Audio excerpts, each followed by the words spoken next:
Hello. Happy Tuesday, everyone. Thank you, Moz, for the 21 months with Prime. Where do the Seattle Mariners rank all time?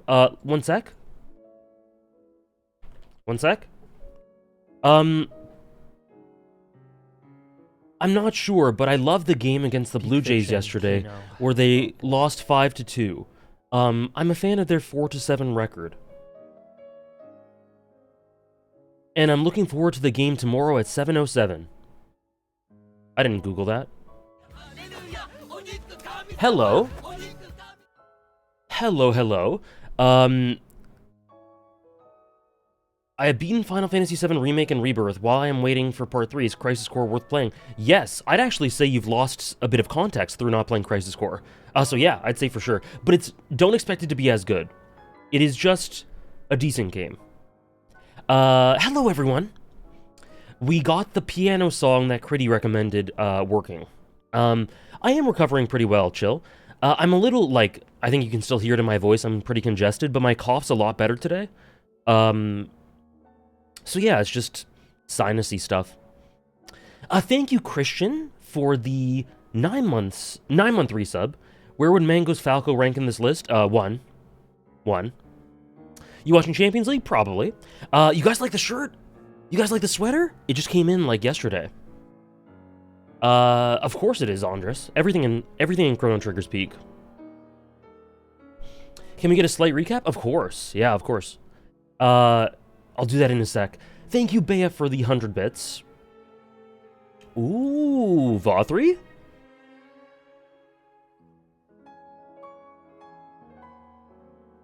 Very cool. That's the sort of stuff that had me theory crafting as well. I think has most players theory crafting.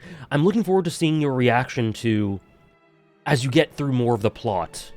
Thank you for the update, as always. Hello everyone. Lovely to have everyone in. Hope you enjoyed yesterday if you saw it through the VOD or live, either way. And, I'm looking forward to having a good one today, where we'll finish off the list. You'll see my number 1.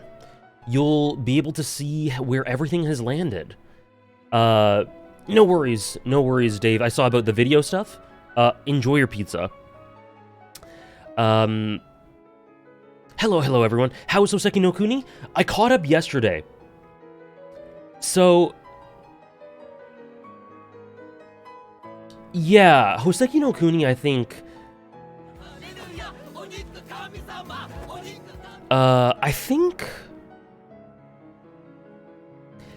I think it's the best it's ever been in the last 10, 15 chapters. It's ending next chapter. And I literally had to make last-minute changes to a couple of lists, especially the one today. Just a little bit. So that could be a recent... that may be recency bias. I literally changed it last night. So, just so you know, there could be a bit of recency bias due to that. I just randomly decided, you know what, I'll catch up to Hoseki no Kuni. I did, and Foss's peak. So, I knew that already, but even more peak. So just keep that in mind. There's maybe a little bit of recency bias due to that, but I try not to have that. Hopefully it's not really a big factor, but yeah, it is what it is. Sorry, yes, it is all fiction. And this is a recap. I'll just stay on this. I'll say an honorable mentions and this for a little bit, then I'll scroll up as I go through alerts. Say one nice thing about Mob. I think he's the perfect protagonist for Mob Psycho. I think in terms of what the story aims to do, what it wants to do with its dynamics, I think the aims thematically, I don't think you can really get much better than Mob. There are reasons that he's not really a favorite for me, but I think for the series itself and the story itself, he's pretty perfect. Thank you, Ramuki, for the 22 months with Prime. Thank you very much. I hope you enjoy the stream. Thank you, Shadow Roamers, for the 21 months. Hey, AJ, hope you're having a blessed day. Can't wait to see how shocked everyone is when you make your case for why Buggy is the real protagonist of One Piece and deserves the #1 spot. You just fucking spoiled the list. Unbelievable. Take the thank you away. Thank you, Shadow Roamers. Hope you're having a great week so far. Awesome, Santi. Hello, Momos. Is Mob on the list? Mob is not on the list, no. I think he's very good, though. I really like him.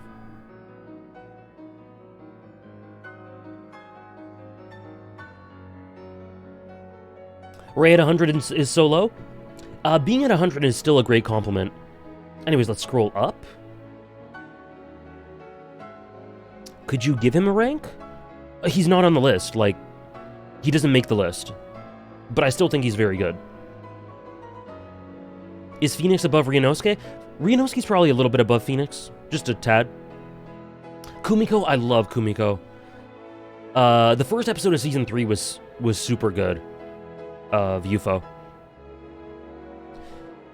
Is Mob top 200 protags? Sure. Yeah, I think so. I keep hearing people say Hoseki no Kuni has been super peak in the last handful of chapters, which is really interesting, since when I stopped reading it, the reaction wasn't so overwhelming, but the newer ones must be insane. Hiatuses definitely don't help. Like, Hoseki no Kuni is very dependent on plot, so waiting 5-6 months for a chapter really screws with investment and immersion. Imagine if Attack on Titan, if Isayama had hiatuses in the middle of War for Parody or something. Like, it's really difficult to get back into it, and I think that's a huge factor. Ryu didn't go down at all, Nora. It's just, I had to add more and then cut off the list. But I love him just the same amount. What letter rank are the characters ranked 51 and 52? Double S.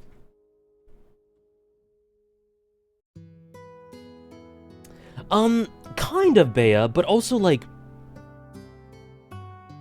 my immersion with Hunter x Hunter isn't really affected by the hiatuses. Because I think the newer chapters, I think of them as a bonus. But Hoseki no Kuni is not built for hiatuses. Especially when they're one chapter at a time. At least with Hunter x Hunter, you get 10. But regardless, if you binge them, it's super good. It's unbelievably good. I was actually, like, in shock yesterday. Yeah, we were. I played Unicorn Overlord for, like, 4 hours yesterday. It is really addicting. Right, exactly, Safa. Exactly. Next... Oh, sorry, ignore this. That was a note for myself. Also, the numbers are fixed. You guys will be happy to see. Is it on PC or just Switch? It's on PS5 and Switch, Indie. I'm playing it on PS5. Hello, Hannah! Hello, Hannah! You can finally see! Am I anime only for ReZero? Yes, I am. Exactly, Chero. Binging it was so good. Yeah, we are gonna do bets pretty quickly today. Yeah, I think we can do a bet with 46 and 47. Hello, Fiendma. AJ, the positivity for these streams is so infectious. I'm very excited to see the changes to the list. That's what I try to hope to do. Like, I really, really love all these characters that we'll go through today, and that we went through yesterday. The antagonists that we'll go through next week. The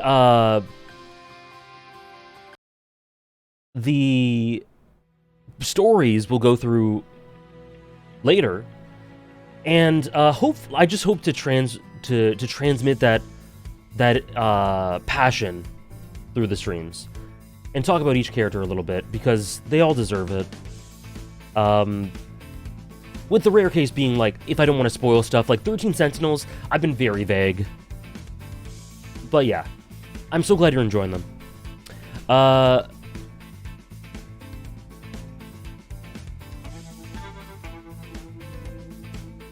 What did I play Umineko on? Umineko Project. Tomorrow will be a Bleach read-through as usual. Yeah, you can check the schedule on Discord. But yeah, tomorrow's Bleach. Thank you, Nora. First, shut off your brain and enjoy a film that comes to mind. Pirates of the Caribbean. Peak.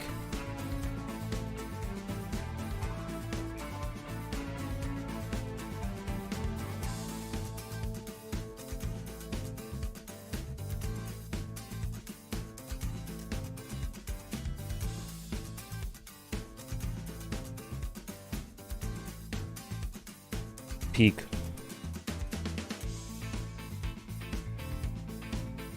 I've always loved the layers the characters have.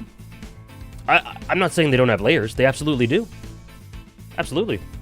I don't think it requires a great amount of thought. Like, I don't literally mean turn your brain off and don't think at all. But, like, Pirates of the Caribbean is a series that I don't really have to... I don't know. I don't find myself thinking about it analytically as much as a lot of other series, but I still adore it. Wouldn't you like to know, Weather Boy? I wouldn't call it mindless, but yeah, it's...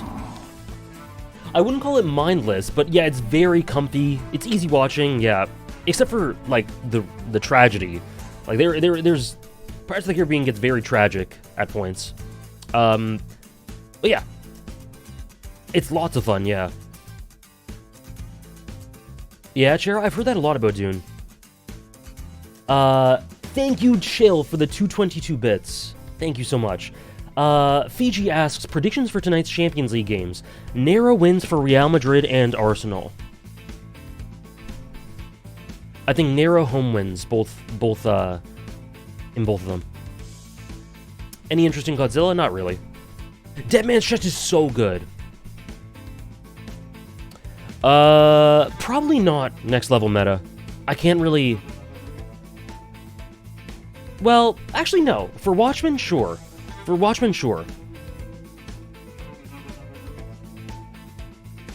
So you can do that. Dead Man's Chest? Oh my god. The cliffhanger at the end of Dead Man's Chest had me reeling. I will always defend At World's End. Me too. I love At World's End. I don't really know how I'd rank them. The first one, I think, is the most...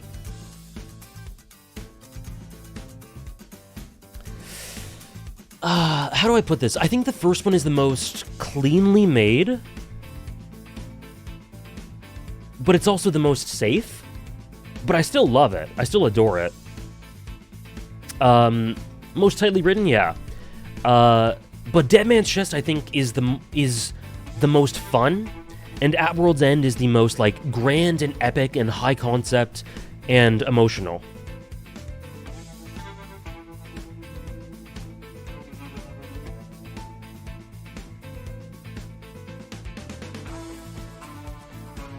What's up, Recon? Cloud and Aerith? Unfortunately, Aerith cannot be on this list. But Cloud may be. Maybe Cloud is. We haven't listed him yet. Should have ended at World's End. I agree. 4, I didn't really enjoy at all. I can never remember the one that's my favorite, but I just remember scenes. Which scenes? What's the first scene?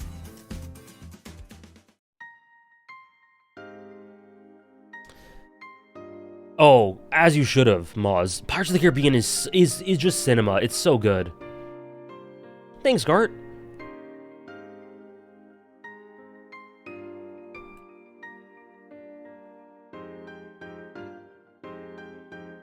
Warrior of Light, Cloud, and Zidane fighting for best FF Protag? Ah, we'll see. We'll see. The first one I watched was 4. That must have been interesting. Thank you, Tarnished. Thank you, Tarnished, for gifting a sub to Recon. Enjoy that, Recon. Are you still recovering after our 5-hour Rebirth podcast? Thank you so much, Tarnished. That is very sweet.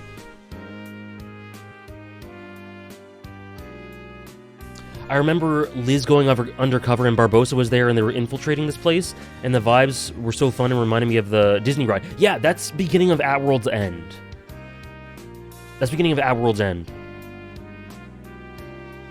I'm not watching Shogun, but I want to eventually. Maybe when we finish Better Call Saul. That's the best one? Based. I think any of the first 3 Pirates of the Caribbean ones, if you say it's your favorite, I'm like, valid. I'm down? Yeah. Where are y'all in Better Call Saul rewatch? Hannah's family's been visiting for the past couple weeks, so we haven't watched a lot lately, so we're on episode 5 of season 1.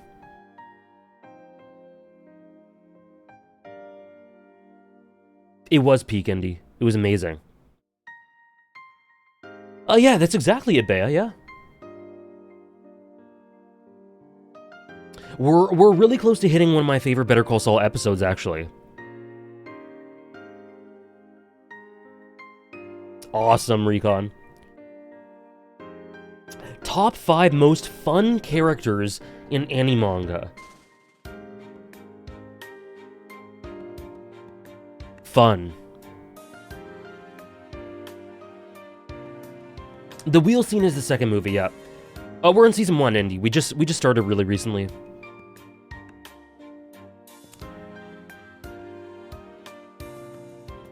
Luffy?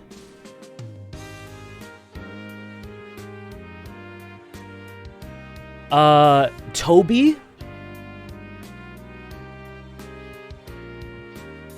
For obvious reasons.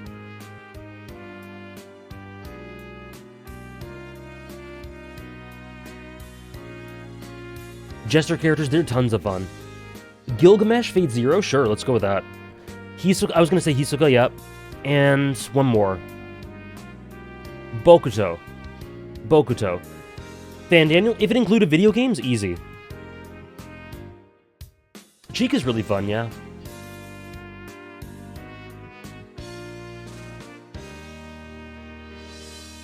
Noya, yeah.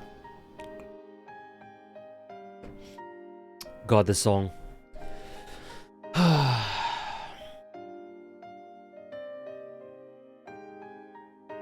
Okabe? Okabe makes me extremely sad.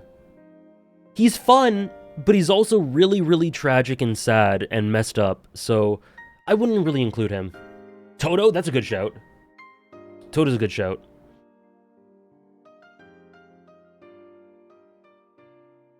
Okay, guys, do you want to start the list? We got a lot to get through today.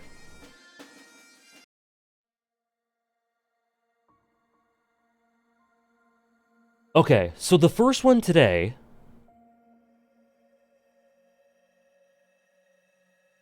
Up 25 spots.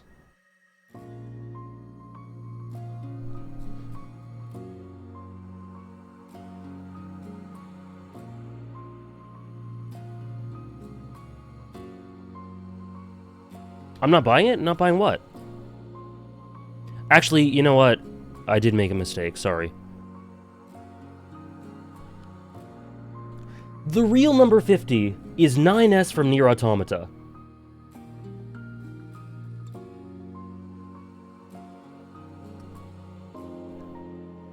I was just happy with 50. Well, maybe he's not on it. He's either 49 or higher or not on it. I'm sorry, Recon. Recon goes, my boy! Luffy is not 50. He's either higher than 50 or not on this list. I hate Luffy. Yeah, I got ready for this fake out, People were so happy with 50, they were really happy. No.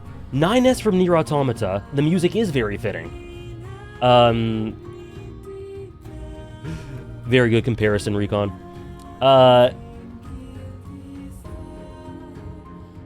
Big drop again, but again, that isn't really indicative of a ton. 9S is my favorite character. 9S is my favorite character in Nier Automata. And I think he's the core of the best scenes in the series, in the game. I think he's, will you play number 1 when you reveal number 1? Sure. No. Actually, no.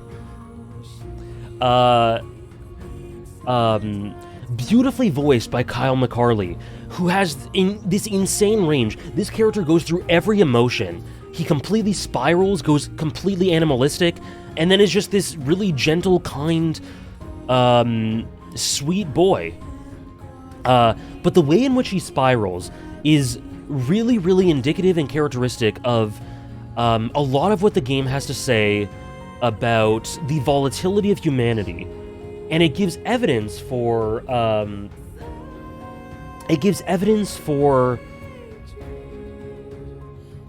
what Adam and Eve say about humanity before then reinforcing that it is worth persisting. And all in all, I think he's just a super empathetic, super emotional. I always thought 2B was the protag. Well, do I have a ranking for you? I think that Nier Automata has multiple protagonists. 2B's here. But 9S is the best character for me. Hello, Holly. A2 as well, yeah. I think I'm gonna do a bet between 46 and 47.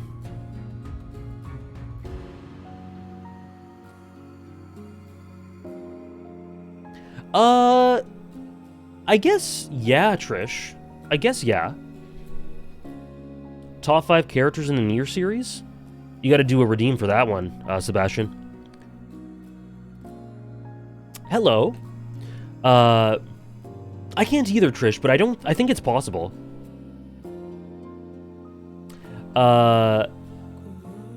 Rated character dynamics, Shanks and Mihawk?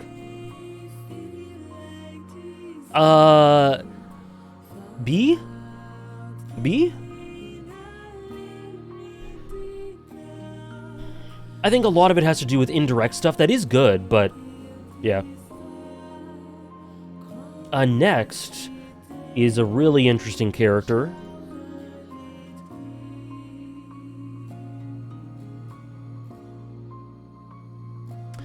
While that cooks, let me just read what Recon says. I absolutely love all 3 of Automata's point of view characters, especially in the novels.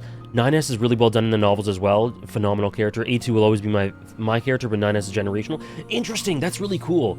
I don't think I've read the novels. In which case, maybe that would like, I love A2 still. I think she's awesome. But I wonder if reading the novels would elevate her more. Elevate her over. Pretty's favorite, yeah. There you go. Two redeems for top 5 characters in Nier, while I'll let number 49 cook. I hope you enjoyed it, Nick. Top 5 Nier series characters. Emil, Kaine, 9S. Nier.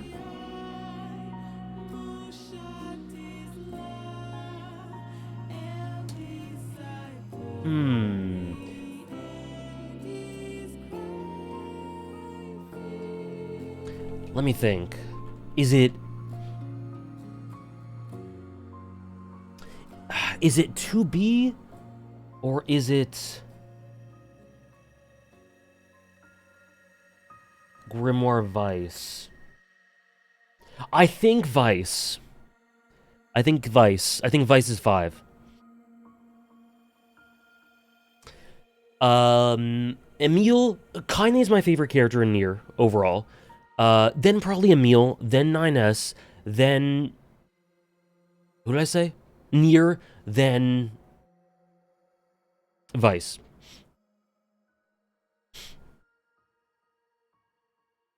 If you considered Kaine a protagonist, what tier on this list would you say she'd be in? Let's see. Tier 2 or 3? 2 or 3?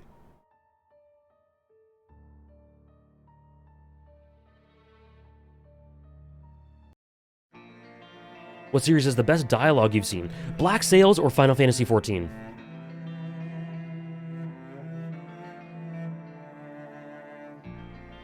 Yeah. There is Kane. I called you the wrong name because of Kaine.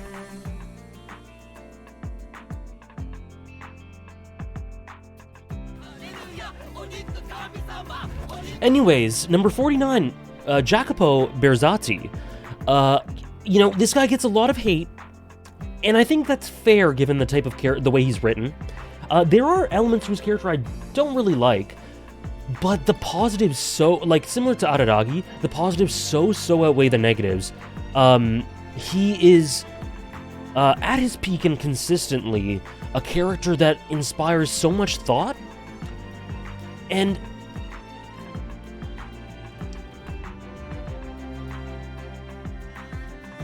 I don't know, has made me feel so many really complex things that I don't think any character has quite evoked in me similarly. Gintoki being down 1 is not a drop. It is not a drop if you look at the sheer amount of characters that get added to this. Yeah, his negatives, his darkness. Yeah, he is Krypton. If you go earlier in the VOD, you can see, or I can just show you, he's 80. Gintoki is legit a rise. Gintoki going down 1 is legit a rise. Thank you, JCap, for the 16 months. Excited for today's stream. Can't wait to see if there are any huge shakeups at the top. There are. Thank you for the 16 months. Hope you enjoyed today. Jacobo's still my favorite, Fata character. He is my third favorite? Second or third?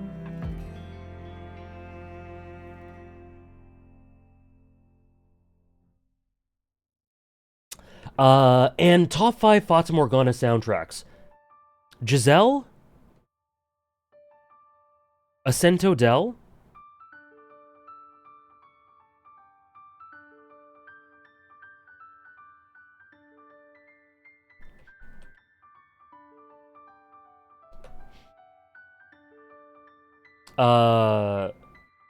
Siri de Fragmento. I think Hinata will be 1, but I believe in Gone Forever and Always. We'll see. I need 2 more Fata songs.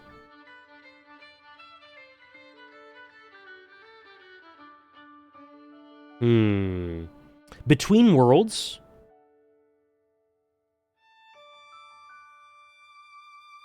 And maybe just the house in Fata Morgana. Or the maid. Yeah. Pazzaluda, which one is it? Is it...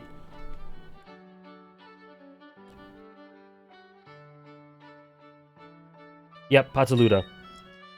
Peak. People hate that song. They're weak. Yeah, the Nelly one. Fata's OST is amazing. Great question.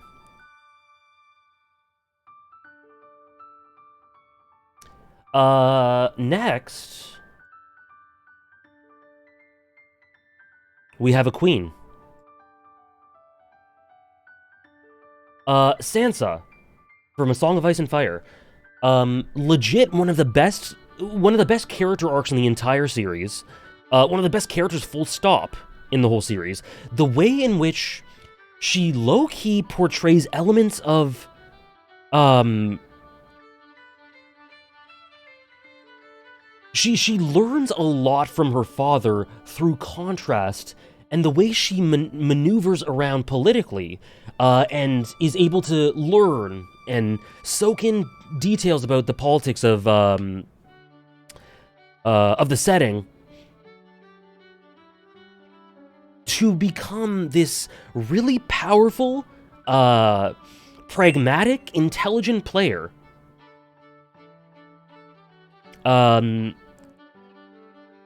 Is really, really gratifying, and I think Arya's a great character, but I think so much more interesting than Arya's character for me personally. It's just an easy comparison to make, sorry. Her dynamic with Cersei is amazing. With the Hound as well. Her dynamic with the Hound, oh my gosh. The quiet moments with Sansa are so beautiful and profound. Hello, Gio. And she grows, absolutely. She's in the argument for growing the most. The chapter where she builds a snow castle, so chilling, so sobering. She's your favorite. I don't know if I knew that. I knew she was one of your favorites. Amazing choice. Sansa's, like, in conversation for top 5 in A Song of Ice and Fire. Littlefinger and Sansa? Yeah, yep. Sorry, I'm switching how I'm saying. Sansa. Hello, Elijah. She's awesome. She is so great. I love her. And the drop, again, it's not because I love her any less. Yeah, she really takes elements from all these characters that she comes into contact with throughout the series. She learns from her father. She has quite a bit of Catelyn to her. I think she takes a lot of lessons from Arya, from Cersei. She learns a lot from Joffrey, from the Hound. Like, it's honestly incredible. Tyrion Sansa, yep. Yeah, that's one of the most sobering things about her, Sebastian. Her internal voice, yeah. I can understand it being grating, I guess, in the beginning, in like a Game of Thrones, because she's very idealistic and, overly idealistic. I want this place, I want my life to be this fairy tale. It's gonna be amazing. And through that is kind of like an audience insert. And as much as Ned, I think, her character is a demonstrator of what the series is. Hey, Burly Shark. Whenever I rank A Song of Ice and Fire characters, unless otherwise stated, it's just the book.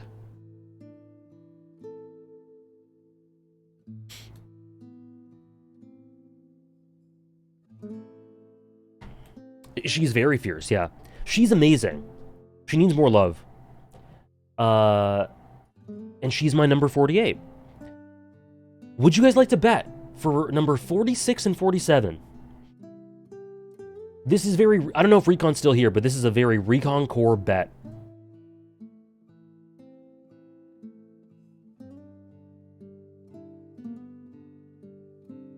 Okay. So, the next two are in some order these two characters.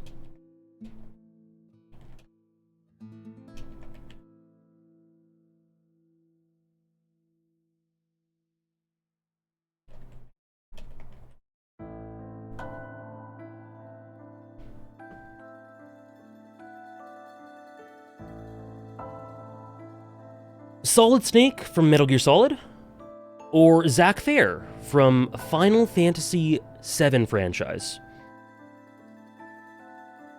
Frick that snake fraud, there's only one boy for me?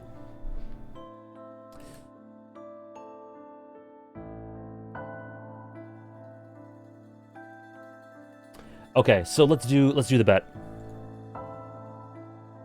Which characters does AJ love more? This is based on everything I played, Andres.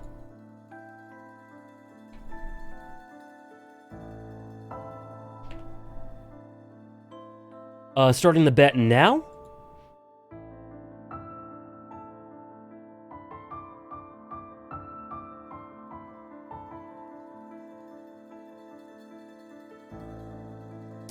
So yeah, Zach did drop, but honestly, he actually kind of rose. So you know, through the year, I have this fluid list that's changing as I experience things. So I actually realized pretty early on that I don't actually love Zach as much as I thought I did. Like, I put him 33.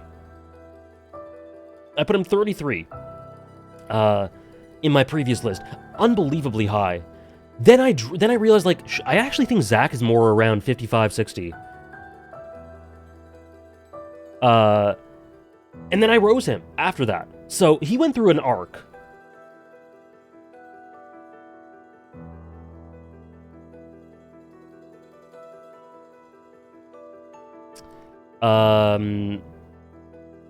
Yeah, I'm not going to talk about anything to do with Rebirth for potential spoilers for Hannah, and Trish needs to play it eventually, and Andres needs to play it eventually, and there are people in chat who have not played Rebirth, so I will not say much. I won't say anything that'll spoil anything in Rebirth, except that it increased my appreciation for him and added more to him.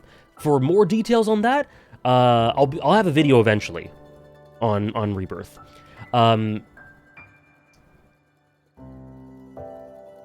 Solid Snake. Anyway, let's see what the answer is. How did you guys vote? I love these splits. Look at these splits. 53% say Zach Fair, 47% say Solid Snake. Look at this. It's so close to even. It's obviously Solid Snake. He's done videos on Solid Snake. AJ has done nothing on Zach Fair. True. So true. The answer is... Oh. Thanks for the follows, by the way, guys.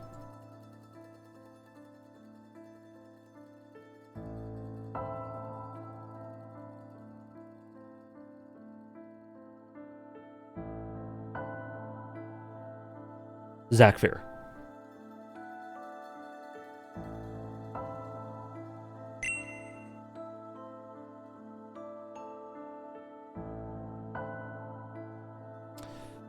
First bet of the day.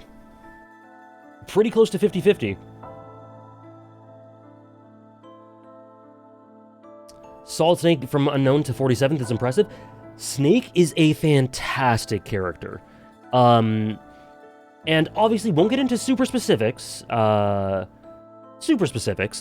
I actually think he's better in Metal Gear Solid 2 than 1. Which I don't know, I don't even know how common that idea is, but I imagine it might be a hot take, I'm not sure.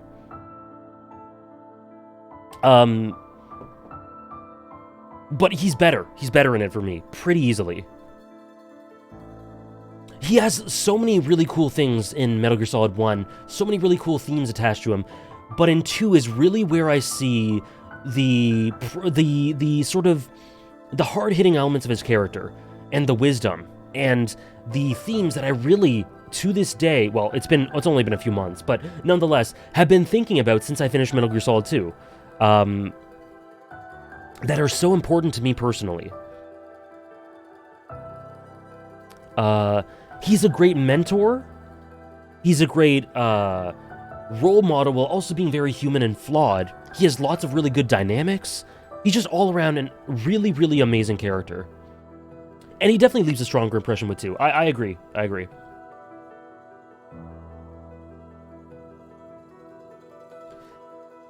I think the perspective you have in Metal Gear Solid 2 really helps elevate him, Andres.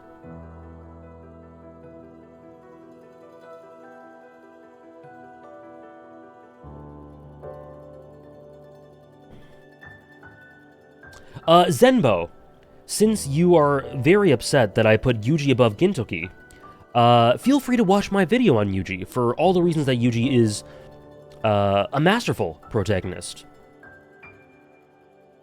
Or if you'd rather not, then you can continue to cry. That is okay. Next,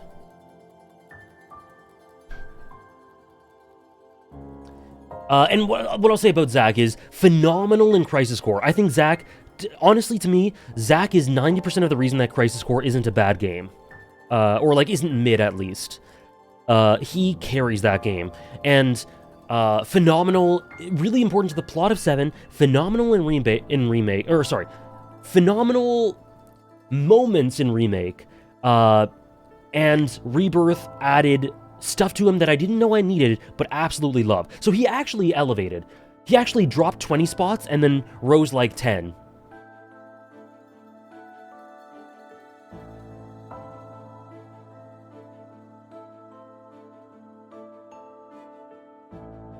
That's not really a hot take, Pepino. Crisis Core gets lots of critique.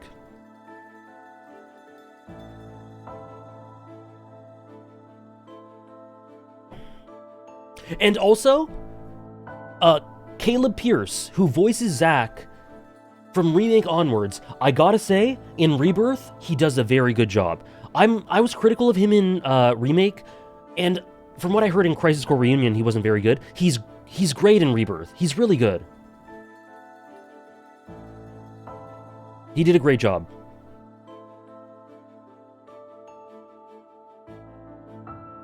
Rated character dynamics, Solid Snake and Otacon. Solid Snake and Otacon. Strong S, or maybe a low-key double S? He's really great in Rebirth. I still prefer Rick Gomez as the Zack voice, but he did a great job, and I was critical of him before. John Tim, thank you for the 7 months. Good morning to everyone. Haven't been here in a while, but I'm curious to see where Cloud is placed on this list. We shall see. Is he 45? No, he's not.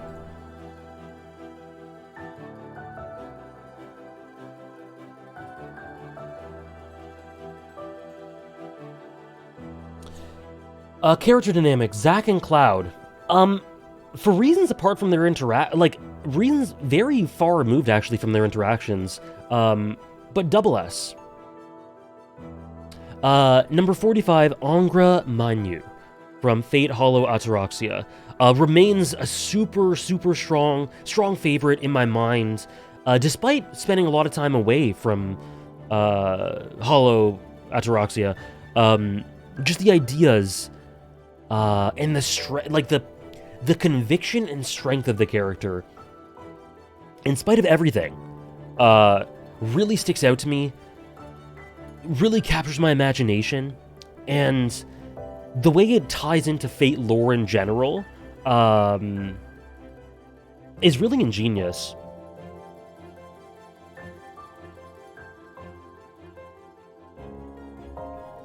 Angra's the wrong shade of red?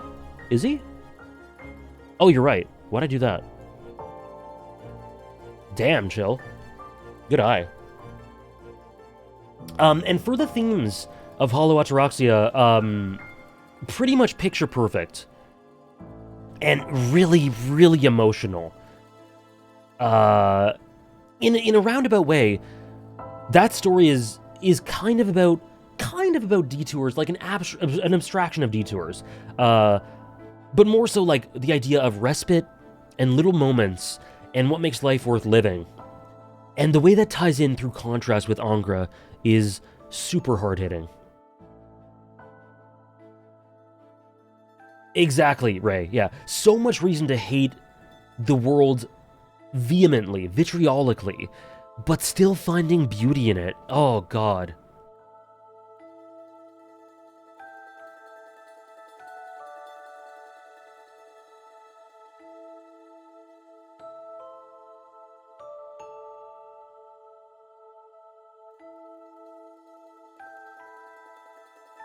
Okay.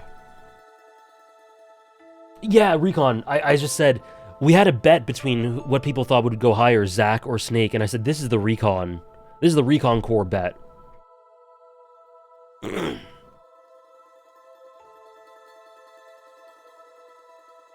And for anyone who hasn't read Fate Stay Night and Fate Hollow Ataraxia, and if you enjoy visual novels, give it a go. Give it a go for sure. Next, Okay.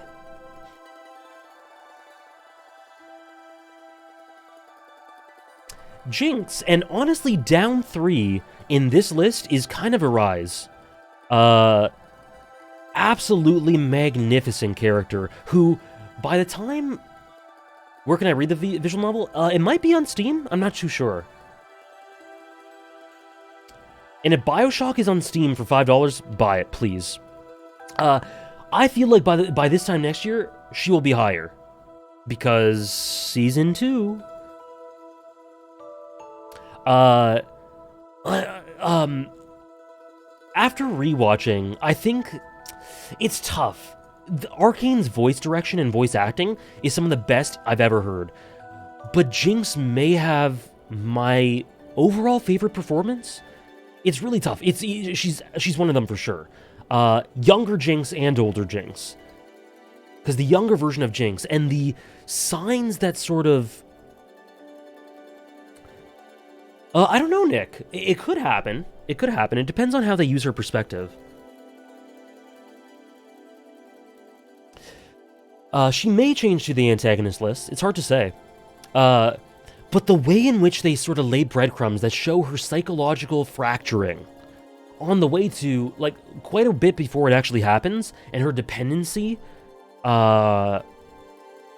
is absolutely brilliant and beautifully expressed. Like, episode 3, where she is literally, like, punching herself in the face, going absolutely mad at the prospect of not being useful to Vi, when all that happened is Vi just said, I don't want you to get hurt, and you're not ready for a heist like this, or a job like this.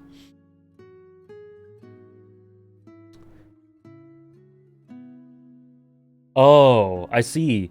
Well, that's a good point. That's a good point. You guys could rewatch it in, like, September. Trish. The Raven motif, absolutely. The use of mirrors, very blunt symbolism, but very effective. And her conclusion, the conclusion she comes to at the end of the series, season 1. And the reasons why she does what she does. It is so tragic and conflicting, but so understandable. And her relationship with Silco is so complex, so rich, so much toxicity, but overpowering it all, love. She's just a dream of a character. 43's Raiden, you're calling it? We'll see. Hello, Downpour. Hope the top 100 streams have been a blast. They have! Thank you for joining in. Hope you've had a great week so far. Haikyuu as well, Andres. Because Haikyuu can be subtle, but it can also be very blunt. And I think it does really well. Do you consider Jinx and Powder separate characters? Not at all. Not at all. They're the same character for me. 43.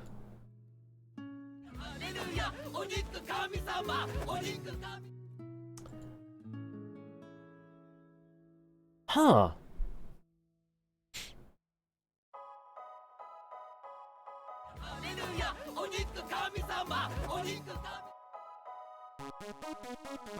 We could do another bet pretty quickly. I have faith. Arcane Season 2 has immense expectations to lead up to, but I think it can do it. Thank you, Elijah, for the 19-month resub. Need you on Blade Runner? Maybe one day. Maybe one day. Thank you, Pepino, for the 4-month resub with Prime. If Cloud isn't top 1, I'll unfortunately have to sue you for taking my Prime sub. I said this yesterday. My lawyers are ready. The lawyers are ready. I read a bit of Chojin X already. I wasn't really into it. But maybe one day.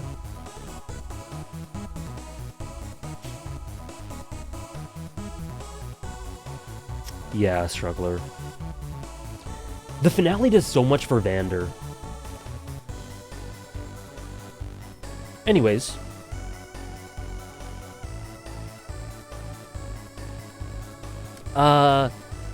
Kenzo Tenma, Monster. Feel pretty much the same about him as I always have. The drop happened. It happened to a lot of characters, and, like, not indicative of much. But I think I just realized that, yeah, there are other characters that I think the ideas associated with them are a bit more meaningful to me personally. But, regardless, he is a masterful character. And I do agree he's underrated. Let me know if Lunge clears him? No. No. Lunge's great. But Tenma needs that respect. And this feels very right as a position for him.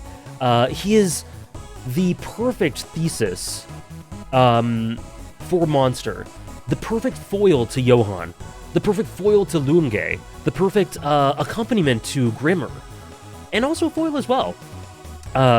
This beautiful demonstrator of the main themes while being incredibly admirable and likable and inspirational, but while also being incredibly human at the same time. He isn't this unapproachable paragon of a person. He is very nuanced and real. And, his ideals used against incredibly antagonistic characters. I've made tons of videos on it that Dave has just linked. I've talked about Tenma so much. He's amazing. Is he your second favorite monster? I think he's my third. After Grimmer and Johan. I think he's my third favorite. Do you consider Anna or Nina a protagonist? No. Well, not a central one. They wouldn't be on the list. Or she wouldn't be on the list.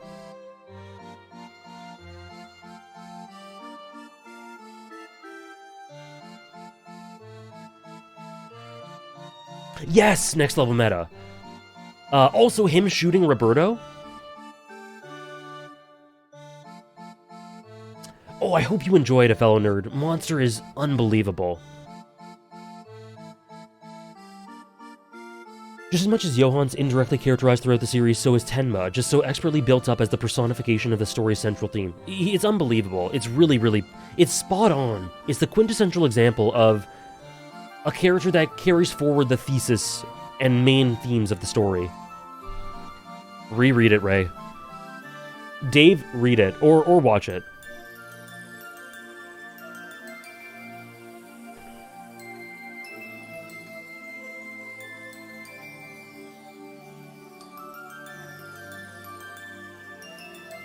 Oh, sorry, I just need to adjust one thing.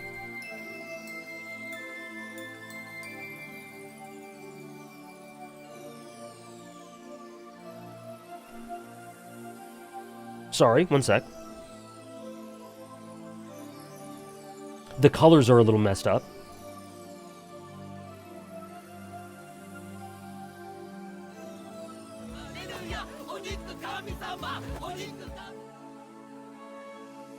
Enjoy the beautiful Umineko music in the meantime.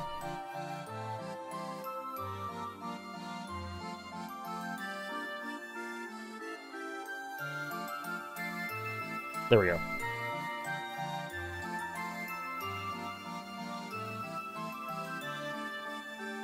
There we go. Okay, sorry.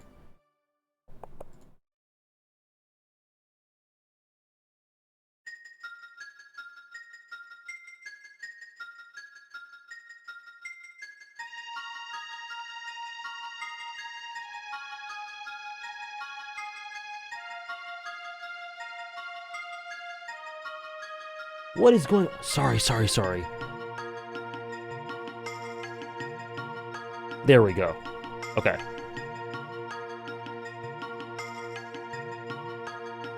Okay, sorry. We are back. We're so back. Thank you, Puzzlin, for the 20 months with Prime. Thank you so much, Puzzlin. You're so right, Nora. I think peak fiction is a mosaic. Everything feeds into it. Every element feeds into another element. Urasawa is built different. Okay, next.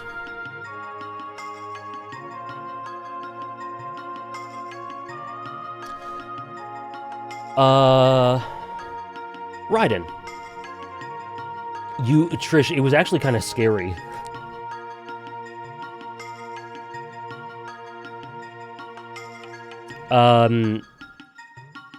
Incredible character. Who I do enjoy more than Snake by a little bit. And I think so much... Have I played Revengeance? No, I have not. May play it on stream one day, I'm not sure. But I think,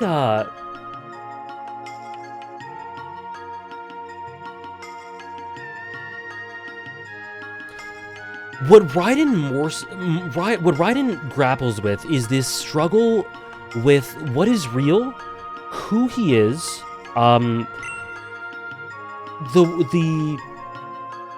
the worth of his experiences compared to what he considers or what others may consider real, and the nature of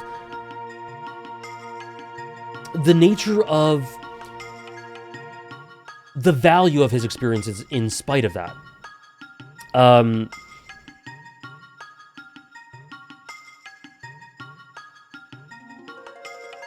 Raiden, what he deals with is, from his perspective, his entire life and identity and experiences being invalidated. And the conclusion he comes to, and the meta element to his character. The meta element to his character, for which, you know, when Metal Gear Solid 2 came out, you start the game, and it's like, oh, really awesome. By the way, spoilers for Metal Gear Solid 2. You might want to mute for a minute or two. But you're like, oh, it's really awesome. We're starting with Snake. Only to, within a couple hours, or an hour or two, get this new character who is totally different from Snake. He isn't super impressive in combat. He doesn't have the same aura. He isn't a manly man.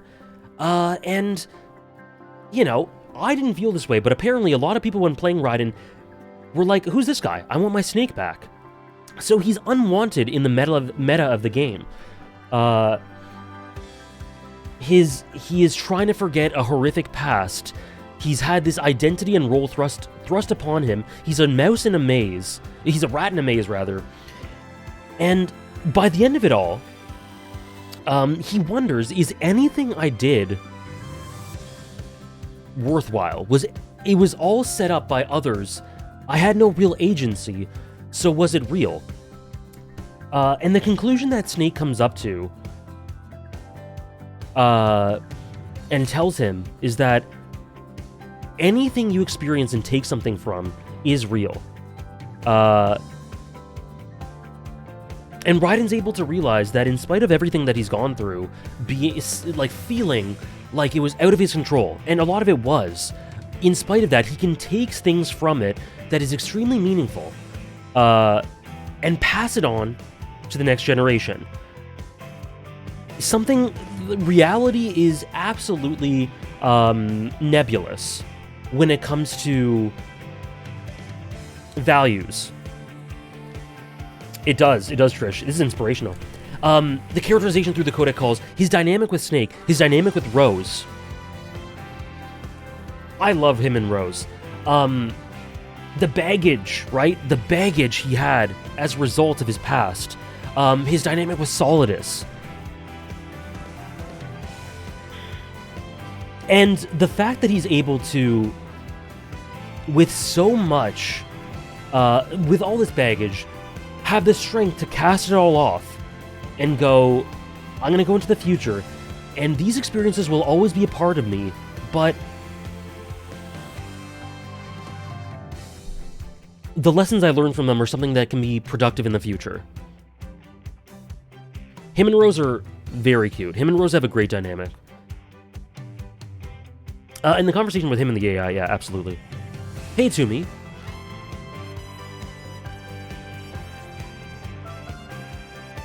Yeah. Raiden is so integrated and tied to the themes of Metal Gear Solid 2. So, like, I don't understand how anyone could love Metal Gear Solid 2 and not love him. But I know it's out there. Anyways, he's incredibly inspirational. it all kind of clicked to me in the last stream I did of it. Well, the second and last stream I did of it. Yeah, I love him. And I think he's one of the characters for which I look back on and I get lessons from.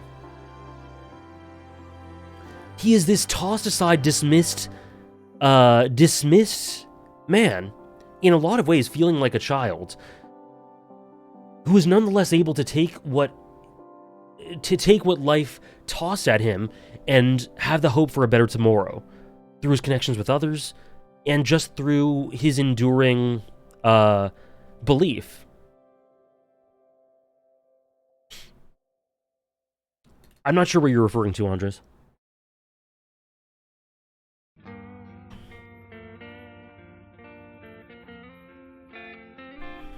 Me too, Nora. Me too. It does buy a lizard. Okay. Next two, you want to do a bet?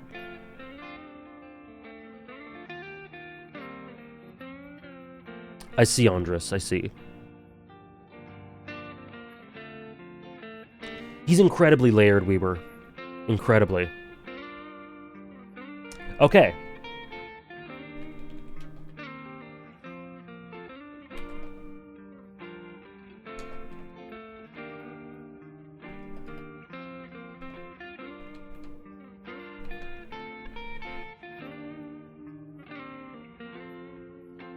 Miyamoto Musashi from Vagabond or Okabe Rintaro?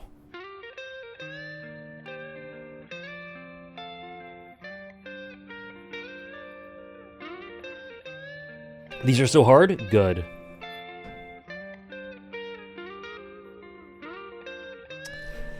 Yeah, we'll talk about the Steins Gate rewatch in a second. Just a little bit. So, which characters AJ love more, Musashi or Okabe?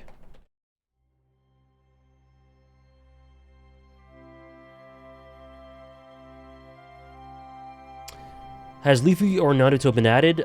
They have not up till now. Could have sworn Okabe used to be top 20? Let's see. Where was he? Okabe was 17.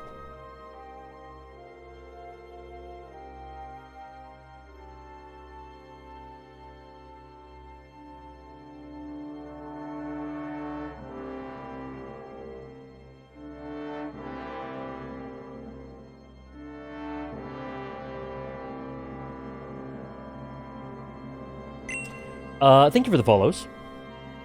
Okay, what do we got? Pretty close. Very close, actually. Holy crap.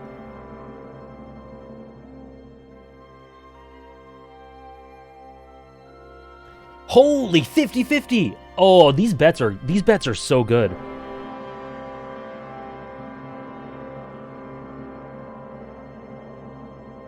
Okay, the answer is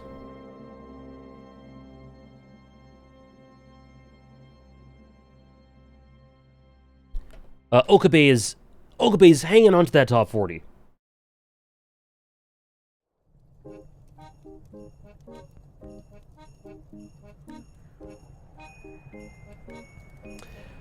I actually think my appreciation for Musashi has gone higher over time. And he's a character I am confident in saying. I am confident to say that there are so many nuances to him. I've only read Vagabond once and reread chapters here and there.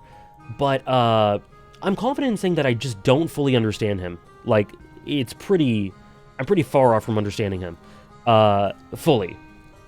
But nonetheless, his journey and the way he views the sword and combat, and the way he conceptualizes himself through it, and how it's so dynamic, depending on his experiences, and how he matures, and how poetic and lyrical it is so wonderful. It is so wonderful. Okabe, So I rewatched. For anyone who doesn't know, I rewatched Steins Gate. I rewatched Steins Gate a few months ago, and it did not hold up well. Steins Gate was once like my favorite anime, then it went to like down to my top 5, 6.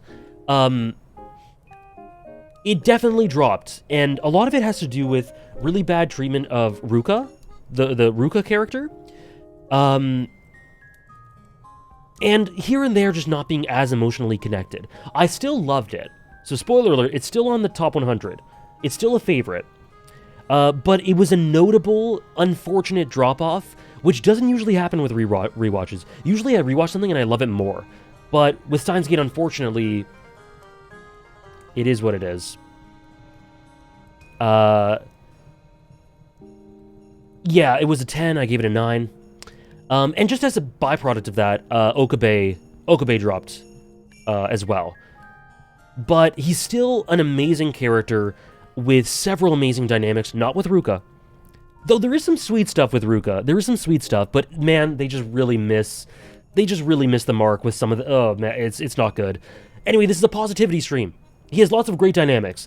In spite of the negatives, the positives so far outweigh it, and there are so many scenes through it. The end of episode 23, I believe it is one of the most hype things I've ever seen, and one of the most inspiring things I've ever seen. Is he still my number 1 in the story? Yeah. Yeah, me neither, Trish. So I don't know what pronouns to use. I just use they. It's so confused. Like, they don't really know. I feel like they don't know themselves what they're trying to do with it. Have we entered Triple S? Not quite. We're very close to it, though. You could... Maybe. Like, this is... We're at the line for Triple S. Like, these two right here is roughly the line for Triple S.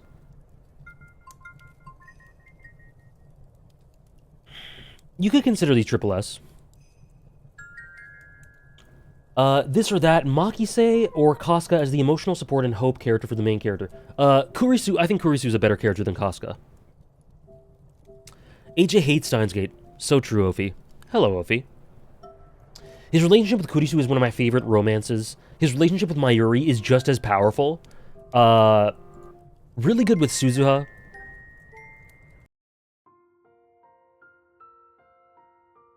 Hello, clown. Everything's very well. Just in time for the top 40. And this rounds out Tier 4.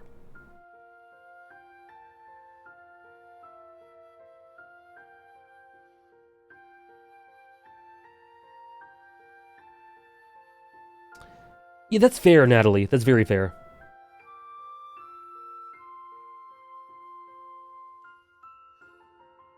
Absolutely. Though Jellytack, it's worth noting that there is a tier above Triple S. There is a tier above Triple S. That I'm very over the top with how I do my letter rankings. Next is a fantastic character.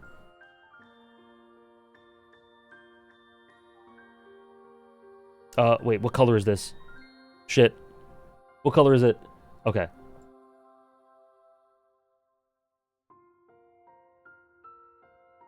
Thorfinn. Vinland Saga. What can you even say about this guy?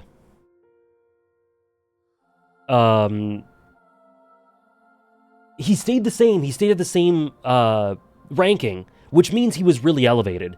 And I think Season 2 did quite a bit. Season 2 did quite a bit to elevate him for me. He is so fantastic. I'm not gonna spoil. I won't spoil Weaver. Don't worry. Apparently he has no enemies. That's what you can say. That's true. I won't spoil anything specific, but what I will say, am I current with Vinland Saga? I might be like a couple of chapters behind. I'm pretty close to current. But you go from an intentionally shallow, and as a result, rich character, to someone who has to humble himself and learn and grow from the figures in his life that have taught him so many things. It's just this arc of maturation and beauty and true self-awareness, self-criticism, clarity, and self-actualization. It is just one of the best character arcs in any manga, in fiction. And, you know, I was actually thinking that the voice casted for him in Season 1 worked for his character in Season 1, but I'm like, is that going to work for Season 2? But it absolutely did. I was so pleased with how he was presented. Isn't this list a bit unfair because some characters are from movies and others have entire books to build up their character? No, not at all. So Vinland Saga is amazing. Thorfinn's amazing. It's had a bit of a... is he my favorite Vinland Saga character? I think so.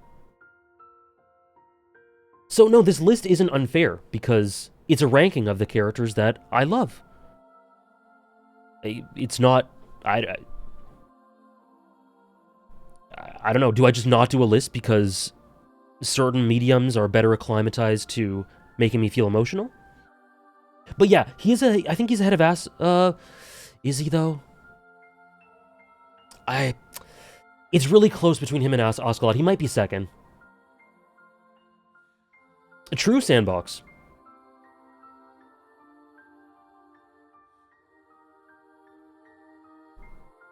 By that logic, the longest series should be number 1, which is not the case.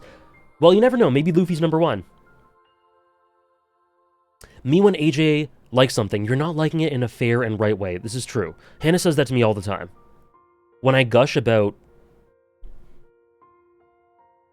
Bleach, Naruto, Usopp, I never like it properly. Thorfinn is incredibly sentimental. So I go back on that. I think Askeladd's still probably number 1. Hello, Paladin. Detective Conan? It just got added to my plan to read, or watch. When AJ says he loves Saul, I say, AJ, you can't like him that much. I'm only on Season 1, Episode 5. It got added to my plan to watch Recon. I don't know when I'm going to get to it, or if I will, but it's there.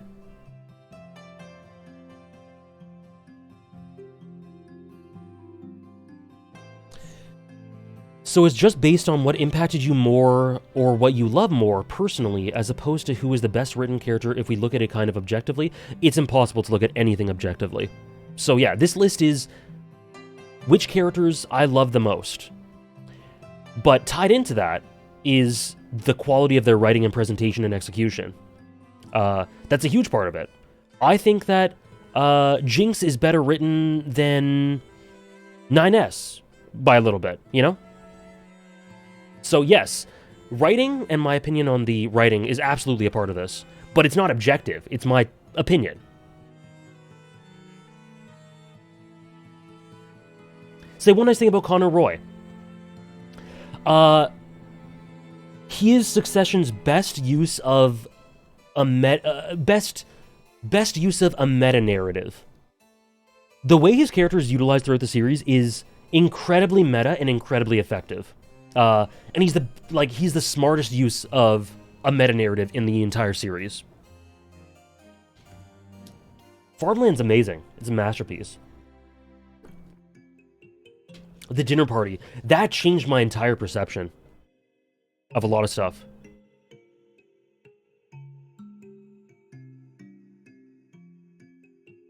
Succession is amazing.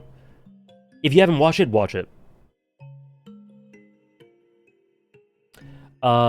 Next, number 38. Ooh. I'm really feeling it. Oh shit, wrong color. Shulk, Xenoblade Chronicles. There are people in this chat who need to play Xenoblade. I don't know why I said that, but everyone should play Xenoblade. Gio, Hannah, Trish, Recon? Andres, definitely not you. Andres, do not play Xenoblade. I can't have Andres playing Xenoblade. That's a joke. Recon, you'd love Xenoblade for sure. Hannah would love Xenoblade too. I hope nearly as much as me, but maybe not. It's hard to love Xenoblade as much as me, but so many of you guys would really, really love Xenoblade. I'm being called out in 4K? Yes, you are. Recon, after your Final Fantasy XIV journey, it's Xenoblade. Damn, trying to make it a competition? No, sorry.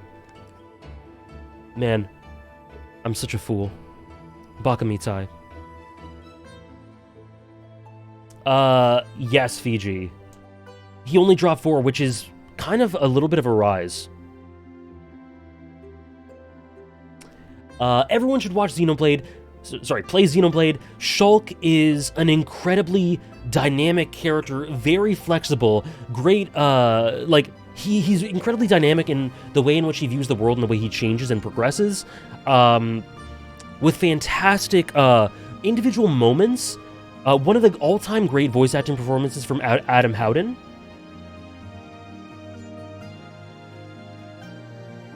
And just all in all, he's incredibly beautiful. His best dynamic is with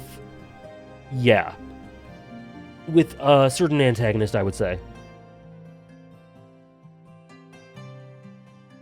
Xenoblade and 14 are two of the AJ Core media I'm really excited for. Good. We are Legion. And by we, I mean me when it comes to Xenoblade, and a few of us when it comes to 14. Yeah! And he randomly voices people in 14 too. I forget his name. I hope so, Andres. What's her name's brother? The insane, the absolutely unhinged character. He voices Pippin, but also, Gridania Leader's brother.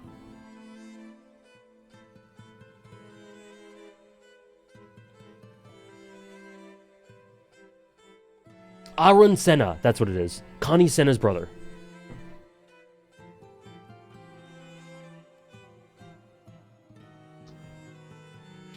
Anyways, Shulk Peak. Ooh. Okay.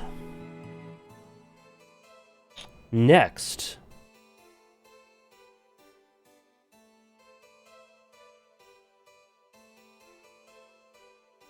Generational character. Ikari Shinji.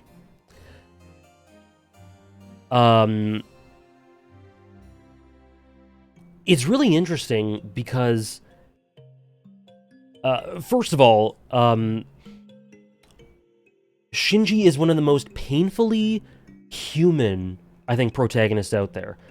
Incredibly layered and flawed and psychologically damaged and broken and ugly. Like, there are ugly elements to his character, internally, obviously. I didn't, Andres. And so beautifully and quickly established, his mindset is so beautifully and quickly established in episode 1, and then everything from that point on is this gradual accumulation of things he takes away from the world. Overwhelmingly negative, but the positive sticks out enough for him to just have enough hope to make the decision that it is worth persisting. It is worth living. It is worth trying. It's interesting because someone in my Discord server said the other day that, not the other day, a couple weeks ago, criticized a lot of his flaws and said that it was really out of character, and Neveva specifically. When to me, I couldn't be more opposed to that. See ya, Hannah. I'll update you on the placings if you want me to. Have a great day. Megami Ogata, incredible voice acting. But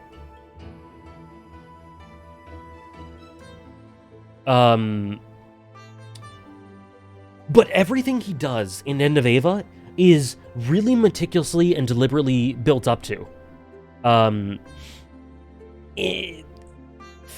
And, he's kind of tough to come to grips with and tough to understand in ways, but not really at the same time. Anyway, he is, he's a one-of-a-kind character. And he's a character that, despite his flaws and sort of ugliness, internally, your heart can't help but go out to him. I don't think he's unlikable, despite his flaws. I just think he's incredibly raw and honest. This is pre-made, yeah.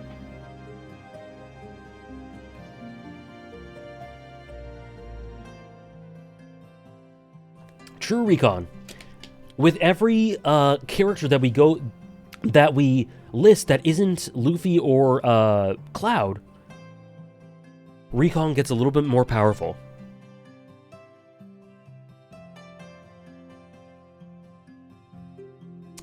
I'm not a huge fan of the rebuilds. I generally like them. I'm not a huge fan, but I like them. Naruto top 15? We shall see.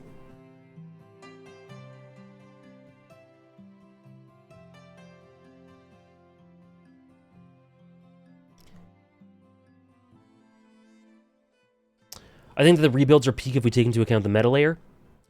Yeah, I take it into account, and I think that's my favorite thing about them.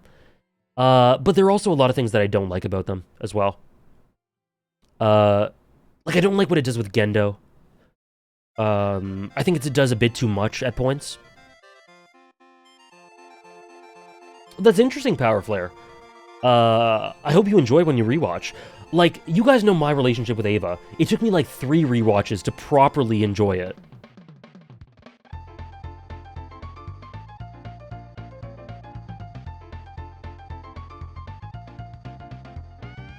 Waiting for Luffy, Naruto, and Cloud. We'll see. I see what you mean for Gendo. What I love about Gendo... Okay, I won't say too much about this, because we may talk about Gendo later in this stream series, but I love how understated Gendo is. I love how efficient he is, how you can see one little expression, or one little line of dialogue, and infer so much.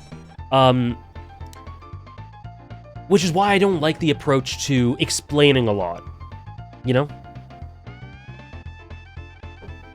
Some things don't need to be explained, I think. Zuko, is Zuko on this list yet? Zuko is not a protagonist, main protagonist.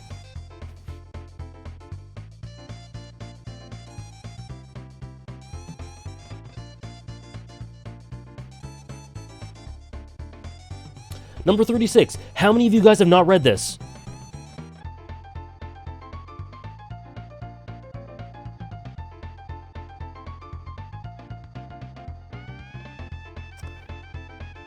If you have not, please read it. If you love Haikyuu and Chihayafuru and Sangatsu no Lion and Ping Pong the Animation and Run with the Wind, if you love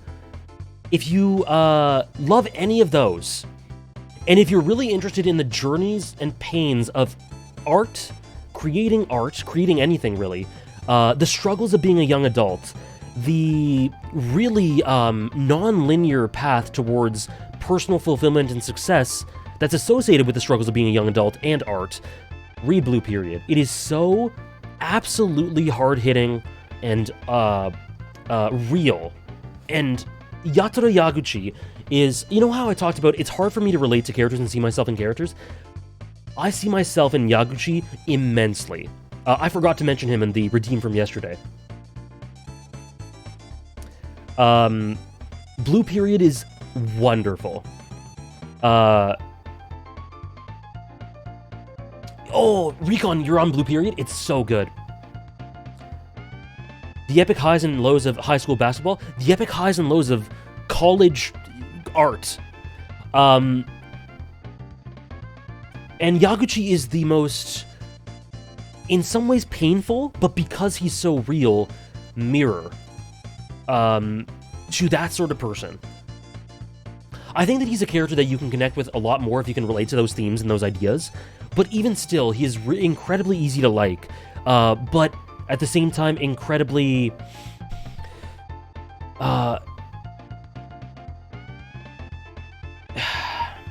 sometimes he lands on his back and he's defeated, and sometimes he perseveres, and sometimes he gives up, but then he ultimately keeps going, and it's totally wonderful. The way it delves into all kinds of art and explores what art means and what it can mean to other people as a passion and something to appreciate, it made me appreciate art so much more than I already did. Me too. Like, if you want to appreciate stories more, I genuinely think that Yaguchi as a character and Blue Period as a story, like, a lot of people come to me and say, like, how can you, it's really admirable how positive you are about storytelling and art. Blue Period and Yaguchi are a big part of that. They're a big part of the reason that I look at art the way I do and have sometimes people think I have too much respect for stories, which is crazy. But it's like, I definitely learned a lot in that regard from Blue Period and Yaguchi. Do not watch the anime. The anime is not good.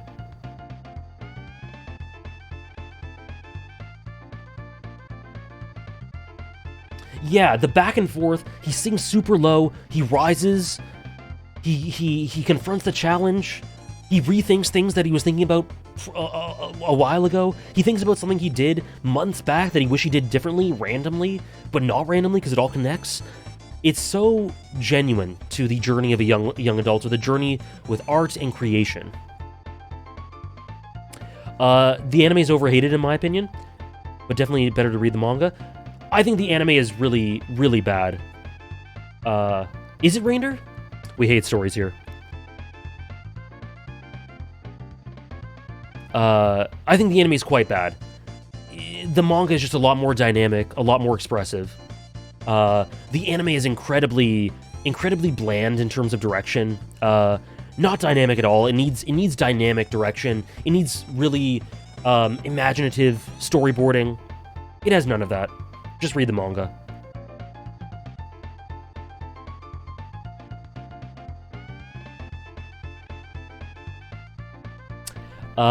So Yaguchi, peak.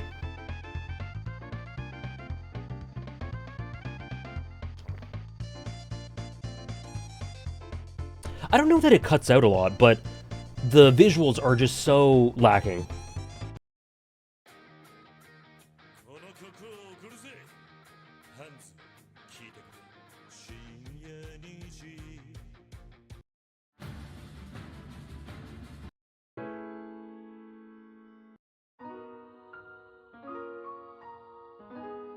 I hope you're loving it to me.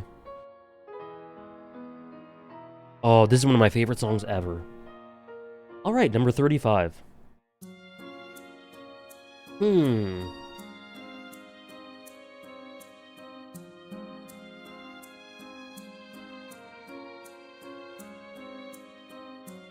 I won't do a bet just yet.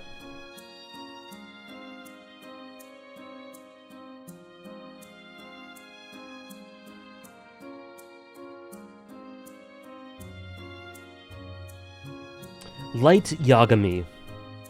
A absolutely generational character.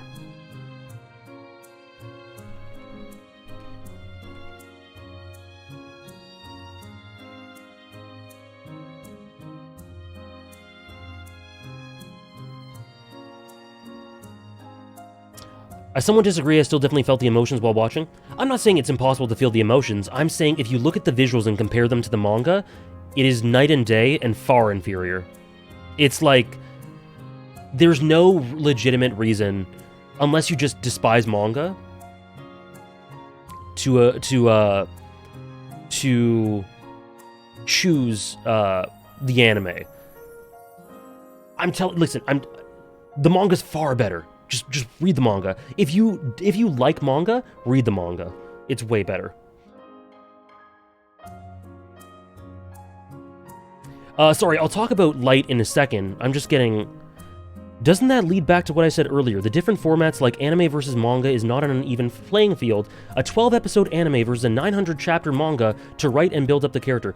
What the fuck do you want me to do? What the fuck do you want me to do? What is your point? Why does it have to be an even playing field? I love manga as a medium now, Elijah.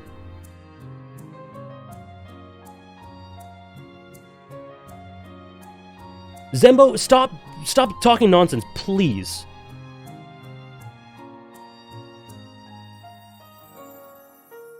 Anyways, Light Yagami is a generational character. I think that I actually think that Death Note is. I should just write additional chapters. True. I think that Death Note is actually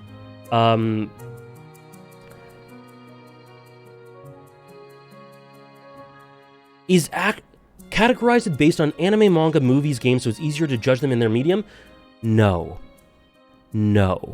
This is far more raw than that. How fucking cool is it to have Raiden next to Miyamoto Musashi? That is fucking cool, and I'll hear no differently. How fucking cool is it to have Kenzo Tenma next to Jinx from Arcane? How fucking cool is it to have SpongeBob SquarePants next to Arya Stark? That is sick as fuck. You're trying to tell me not to do that? You're trying to tell me that's wrong? Make your own boring list, man. Make your own boring list. Anyways, Light Yagami's peak. Oppenheimer, Zuckerberg, true. I actually think that Death Note and Light Yagami are actually, they improve and get better when you actually think of Death Note as what I've always called it. I've called it this for years. A thriller, a Greek tragedy. Greek, whether it's Greek or not doesn't really matter, but a tragedy dressed up as a psychological thriller, a cat and mouse psychological thriller. It is a lament of a story. It is, thank you, Lolo, speaking of the lament. It is a tragedy and a lamentation of the hubris and power struggles of mankind, and how things there will always be rises, there will always be falls, they will always be due to pride and hubris, and greed and power lust. And once you view it that way, and once you see Light Yagami as the sort of personification of that hubris, that power lust, every detail about him is automatically richer. He says something, and you realize what they're actually signifying that he's saying with that quote. Like when he says that he misses L. He misses that competition. He misses that. Like, that says so much about this sort of almost addictive nature of competition, and to an extent, tribalism. Like, when Light says that, when Light cowers in fear at the prospect of getting caught, or death, or anything, I've seen people say that his conclusion is bad because it's pathetic, but how absolutely human is that? To crawl and beg for your life. And also, I think Critty pointed this out to me. The manga and the anime are both great. I really like Araki's direction, so I prefer it a little bit, but the manga, especially for the last third or so, has a bit more detail. But Light is also very animalistic, which harkens back to the primitive nature of all these things that are saying, these archetypal things that are being said about mankind. These patterns, this hubris, this pride, this tribalism has been there since the dawn of time and will exist there forever. And Light is an example of this. If you look at his features and how they're illustrated, specifically in the anime, he's incredibly animalistic and at times sexual. Like, you guys know that scene in the Death Note rewrite movie where he is literally screaming, taunting L over his death? We are not talking about the live-action movie. That scene is, if you look at Light's body position. Like, it is... There's a sexual nature to it.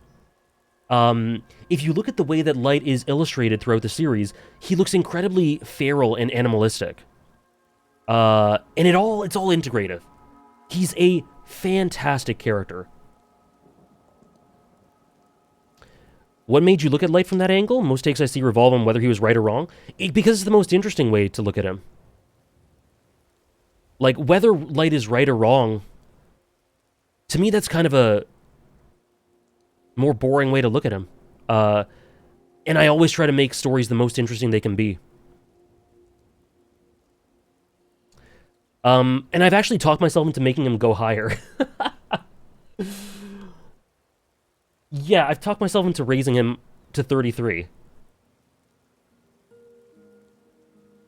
So, that'll be in a second.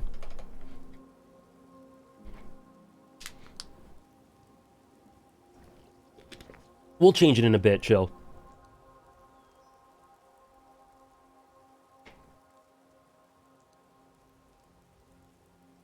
But 34 is another animalistic character.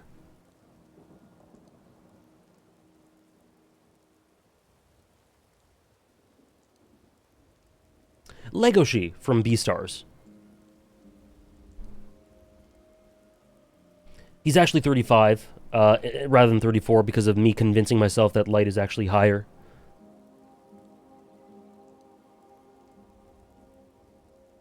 Legoshi is amazing. I'm not anime only. I've read the manga, but this is primarily no. This has to do with all the manga. We were talking about one of the best developmental arcs and progressions for a character in Thorfinn. Legoshi's right up there as well. He is absolutely right up there. And the way in which the backdrop, the societal backdrop of Beastars being this society of carnivores, herbivores, and their roles in society. And the way that Legoshi finds himself in between a lot of it, in terms of his demeanor and characterization and his role, how people expect him to be versus who he is, and his journey to being genuine, not really paying attention to all the superficial things around him and labels and societal superficialities, but really just following his heart, is an absolute joy. But what I love about it is that it's not that he ignores the darkness inherent to him. It's very Jungian. It's very Jungian about the concept of the shadow, if you play Persona, you know. Same sort of concept. If you know about stories like... Death Note kind of has it as well. It's Jungian, Carl Jung. Do you think Beastars Season 3 will elevate the ending? I really hope so, because I have some big problems with the ending. Would Legoshi be higher if the manga didn't drop the ball? No, because I don't think my opinion of Legoshi is affected by the ending. My opinion of characters like Melon is affected by it, but not Legoshi. And so yeah, he embraces his shadow. His dynamic with Louis is one of those amazing, really charged dynamics, a la Guts Griffith, you know. Him and Louis are fantastic together, but him and Haru are fantastic too. Oh yeah, Fiji, sorry, Recon. I confused two goats. Recon, so you haven't seen Beastars. This Beastars is one for which I would recommend actually both reading and watching, because they have totally different approaches. It's like Hunter x Hunter, anime versus manga. I prefer the anime a little bit more. I think the presentation is just so stellar. Studio Orange, like, it's incredible.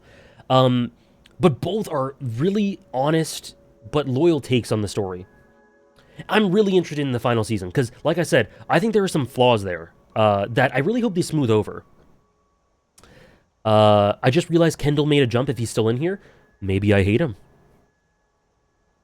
We'll see. Do you have a background in philosophy or just stuff you picked up here and there? Very, very minimal philosophy. I took one class on philosophy in university. Everything else I've just picked up. And I'm not super knowledgeable about philosophy.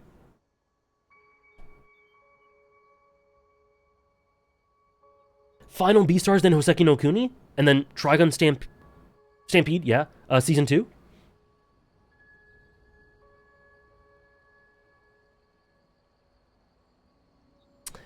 Anyways, Legoshi, amazing. Recon and Fiji, both of you. You gotta get on it. It's super good. Next one is a new edition. A new edition, a very high new edition.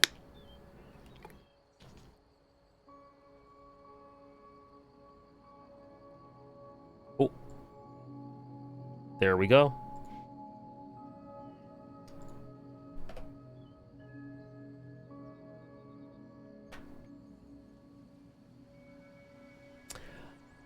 Shinada, from Yakuza 5.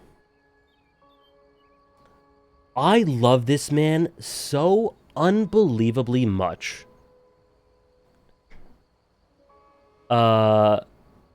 Just mute Ranger. You can come back, maybe. You can leave if you want to. Thank you for hanging out as long as you have. I hope you enjoy Yakuza 4 and 5 and 6. Shinada is a sensational character. I absolutely adore him. And I was shocked at how much I adored him.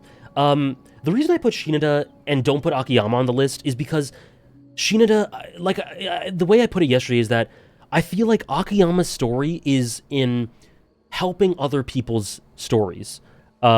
He's amazing support, and so I don't really think of him as a central protagonist, but Shinada's story happens in 5. And all to do, so many things to do with, yeah, Rainer hasn't been updating us? Unbelievable. All the things to do with his dream and his lost dream and the regrets associated with it. But also how he's able to push on in spite of this. And his line, I wonder if I used to be that small too, is one of the, not just one of the greatest lines in Yakuza. Same with my story is not yours to write. Both of them. But it's two of my favorite lines in video games in general. No, Akiyama would be in the top 100 if he counted.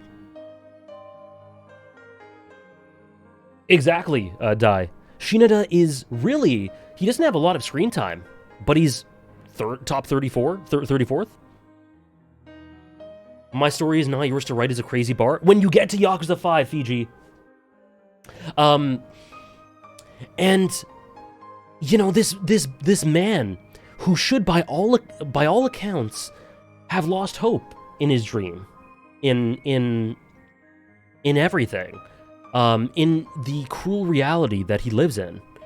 But in spite of that, still believes in the beauty of his love, that being baseball. In passing on these really important things that he's learned to the next generation. And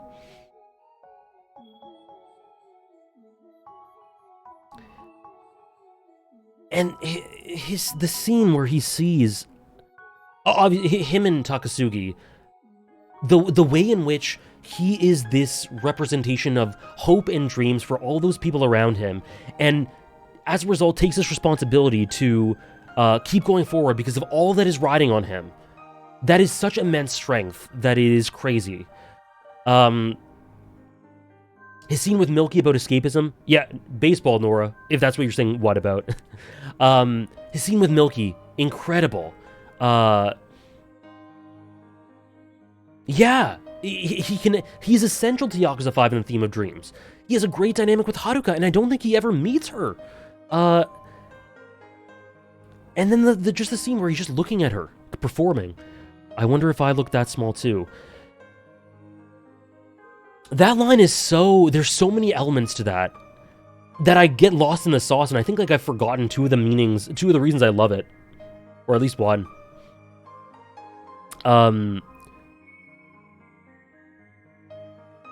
But just sort of seeing that he himself has meant to other people, the way what Haruka means to all these people, and what that means, just this outpouring of emotion, these tears. You know, AJ loves a character when he puts his bias against baseball aside. I don't have a bias against baseball, I just think it's boring. But if a story revolves around it, I don't need to put a bias aside. I'll respect it, absolutely. Let me know if 31 and 32 will be a bet. Let's see.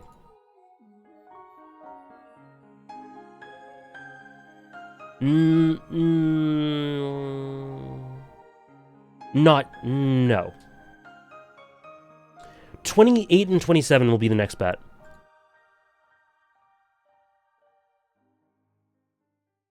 Anyways, Shinada's amazing. Next.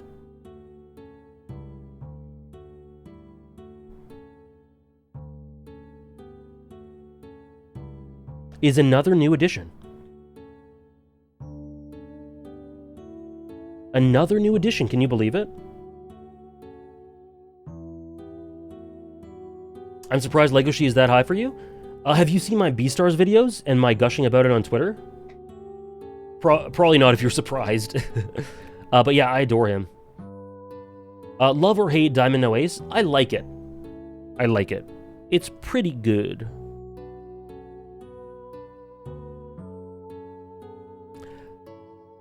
And a lot of you guys got it.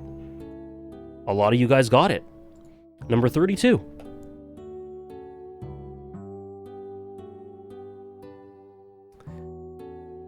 The protagonist of Metal Gear Solid 3, Snake Eater. Reinder's back. Reinder is back. Recon's in here. Cinema. We're so here. Man. Best Metal Gear character? I think at this moment, this is my favorite Metal Gear Solid character. Just think about the dynamics.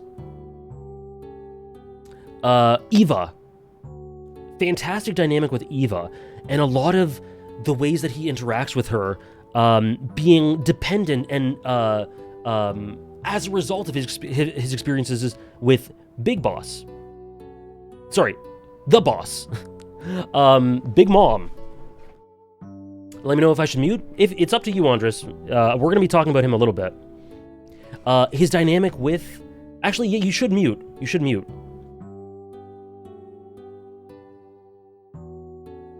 Does it have to be one or the other? Exactly. We're so back, Trish. The dynamic with the boss. The dynamic with Ocelot. Just in terms of pure dynamics, there is so much there. But more than anything, this character is one of the biggest tragedies I've ever seen. Okay, up to you, Ray. Up to you. One of the biggest tragedies I have ever seen.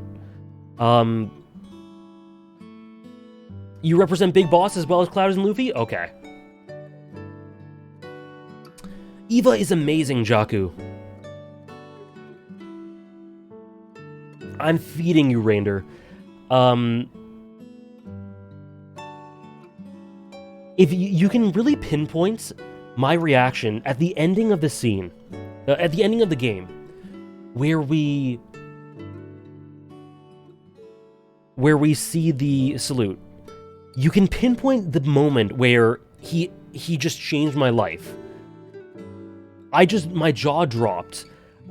This is this character who is forced against every fiber of his being to express loyalty and passion, like an element of passion for something he despises with every fiber of his being. Something with an entity that completely disrespected the most important person of his life and made him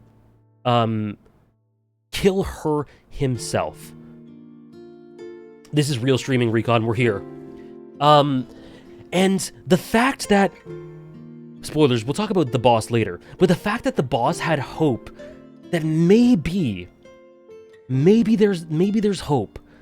But things turning out the way that they did, at least from my perspective, maybe future games will change this. But things turning out the way that they did, in spite of just the tiniest bit of hope she had for him, it's so tragic.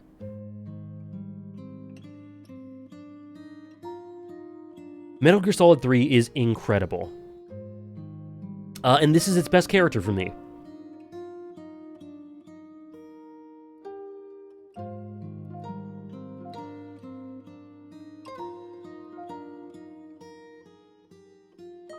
Him watching all the past all the senators while basically disassociating is such it's an incredible. It's one of the best endings to a game. Do I have a list of best endings to a game? On Backlogged? I should. Will you finish the list today or tomorrow? Today. We're finishing today.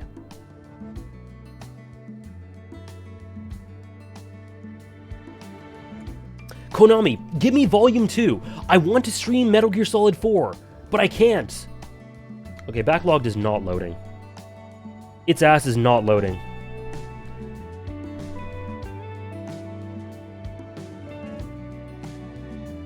Is there a silent protagonist to come on this list, by the way, maybe? You'll have to wait and see. It is very hard, Gio. It's very hard.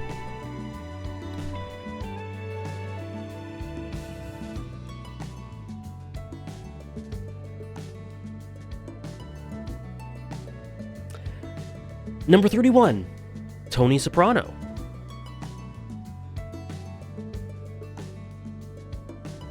One of the most iconic, for good reason, television characters of all time.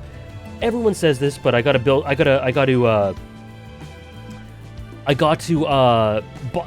into the cliche. Walter White would not exist without him.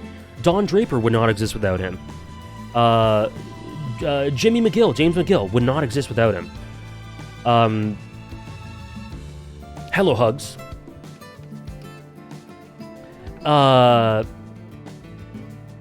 And he's another character that is in a lot of ways like almost a sadistic tragedy. I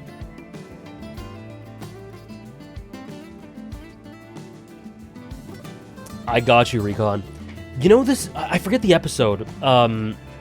It's one of those really peak episodes in Season 6, but the one where he just gambles and gambles and gambles after doing you-know-what. Yeah, I know, Trish. I know. By the way, do you have a link to that? I meant to find the link for it, to have it on a tab.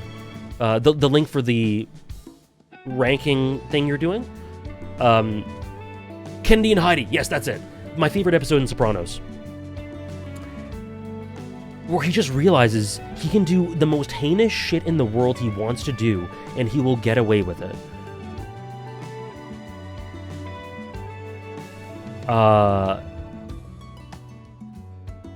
The emotions I felt to that really are some of the most conflicting and hard to parse out emotions I've ever felt in a story.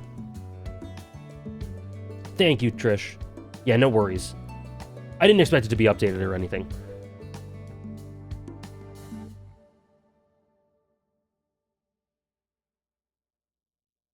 He's incredibly awful, but there's such nuance as well. The therapy sessions.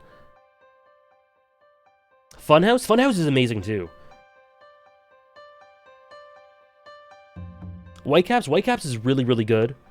I think there's like a 3, 4, maybe 5 episode stretch in Season 6 that is just like one of the best stretches of television. University? I don't remember which one that is. Long-term parking?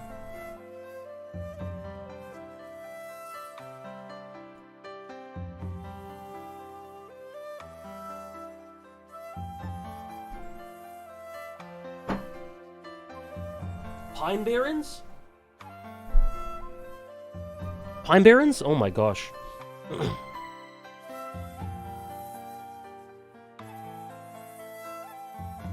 I'm just checking something.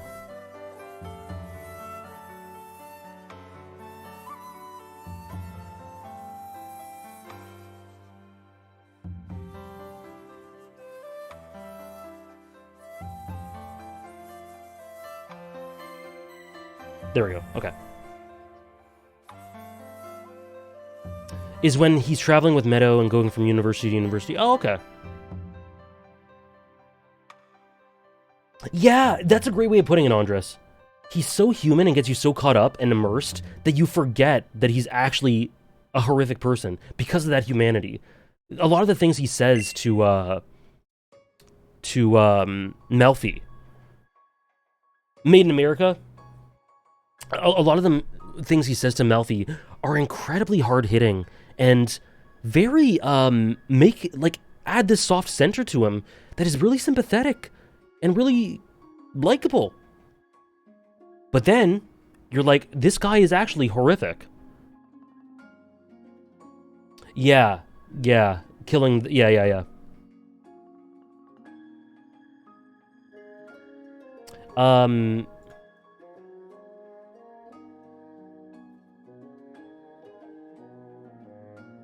Tony Soprano, absolute peak character. And here is another one.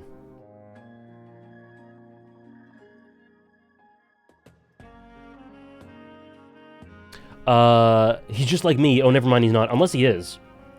Jon Snow. In my top... maybe my third favorite? A Song of Ice and Fire character? And I do think that the show... Sorry, I'll answer that in a second, Brimbow. I do think that the show does whitewash him a little bit, take away some of his rough edges that make him so enticing for me. Because Jon really is a lot less sugar-coaty than a lot of people think he is. He has tons of, I don't want to say flaws, but less likable traits, darkness in him, whereas the show really wasn't that interested in exploring that. But a person who is maligned and despised because of the circumstances of his birth, who comes into power in the way he does, and experiences such tragedy and loss, someone like that is not going to be, a perfect paragon. They do age him up, yeah. He's also quite a bit more formed by his circumstances in the books, immature in the books.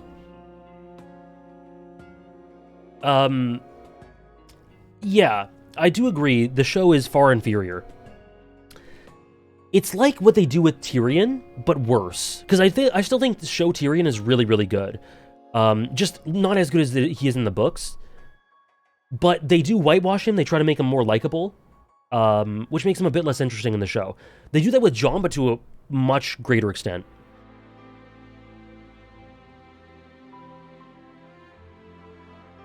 Ichigo is tier 6 or 7. He was number 93. Tier 7. Yeah, and he's very internal. This is true. Hello, 5 Iker.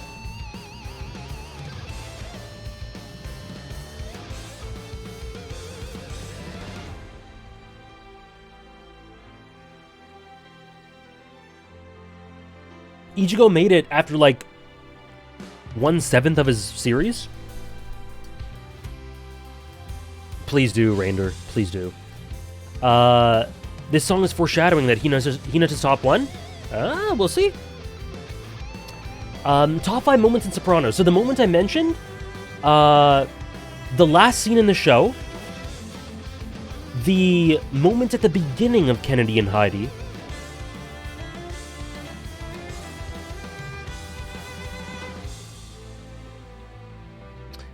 Ichigo tier 3 for upon completion.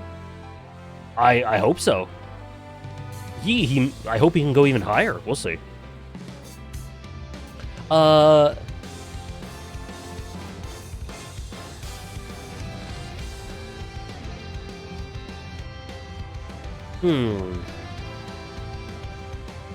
Thank you, Inferno.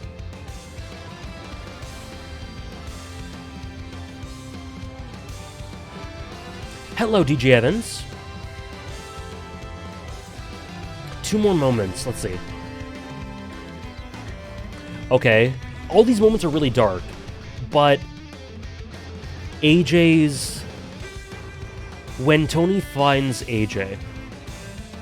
Yuji's right here. Yuji's 54. And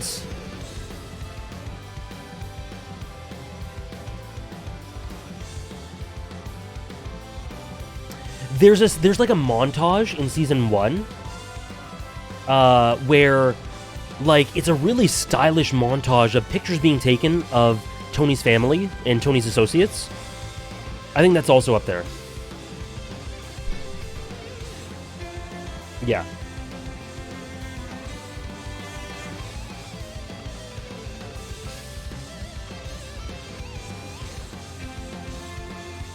Okay. 29. This is kind of a new addition. But not really, but kind of. One sec. You'll see what I mean in a second. Oh, shit.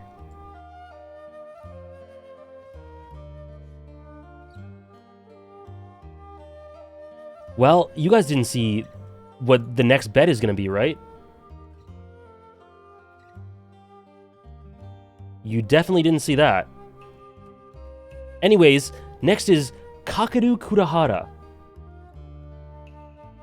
And I say new addition because previous to this, him and Haiji were the same. I saw it. Well, the bet's fucked then. The bet is fucked. They were the same. I put them in the same entry, but now they're separated. The rewatch really did help.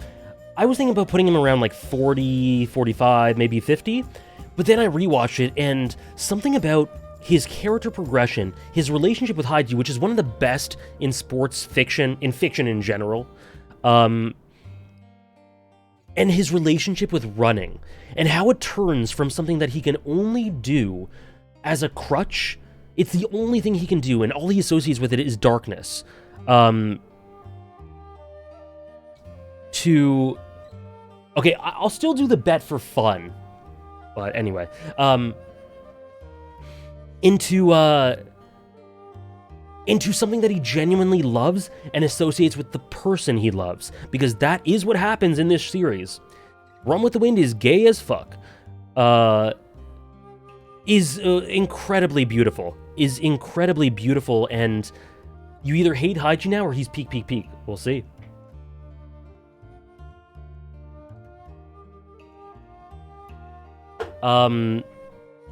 Yeah, he's my second favorite. Shit. Well, he's my second favorite character in Run with the Wind. Who knows what number 1 is? Maybe it's Prince. Maybe it's Yuki.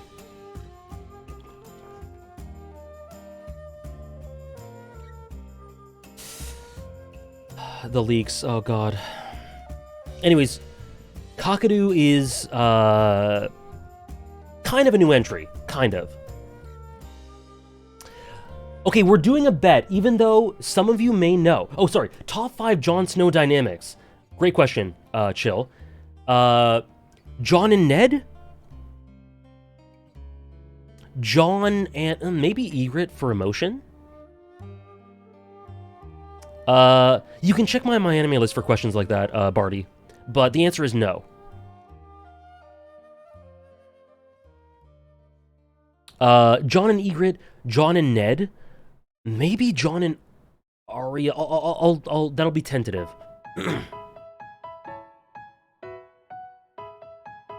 Kakeru's arc is totally, excuse me, downpour. Prince obviously has a really prominent character arc in terms of growth and progression, but I actually think Kakeru's is my favorite arc in the series. A lot of people talk about Prince's growth, but I think Kakeru's is the most beautifully done. And yeah, it happens incredibly fast while feeling really natural, because that's the person he is. He just had all these layers, but connection and expression and love for the people around him and the actual sport break it down so quickly. Do Jon and Arya have enough together? That's what I'm thinking. No, sorry. Jon Ygritte, Jon Ned, Jon Stannis, Jon Daenerys, parallel despite them not meeting in the books. And I'm thinking about the same reasoning for John Arya.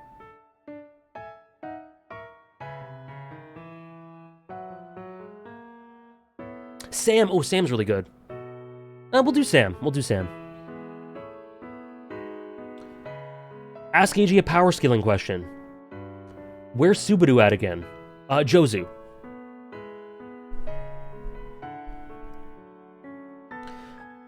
You didn't have to redeem the power scaling question for that, Arblast, but Subaru is 85, I believe. Okay, next bet. Are you ready?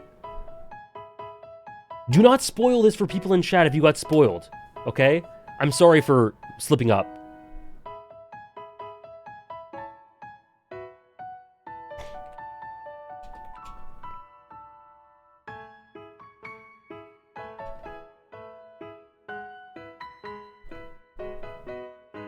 This one's sick.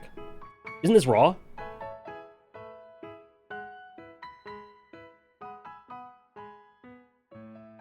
This is a sick bet.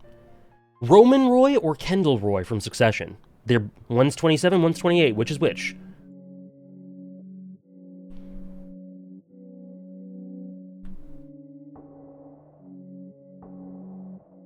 This is fucked up, AJ. I know.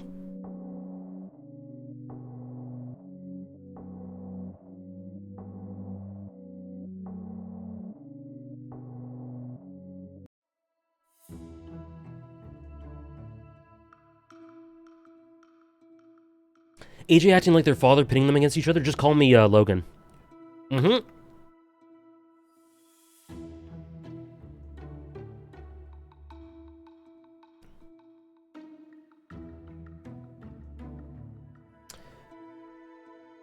Which does AJ love more?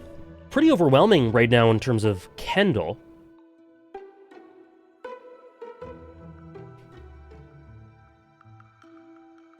Kendall's my favorite character. I will say these are my top two. These are my top two in Succession. We had Shiv a little bit lower down. She's probably my fourth. Oh, but Tom... Okay, they're two of my top four. Let's put it that way. Okay, 61% say Kendall, 39% say Roman.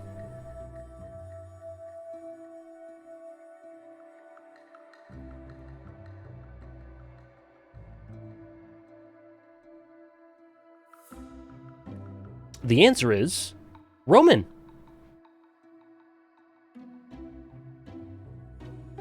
Even though some people saw. So a lot of people abstained from voting despite seeing it. Thank you.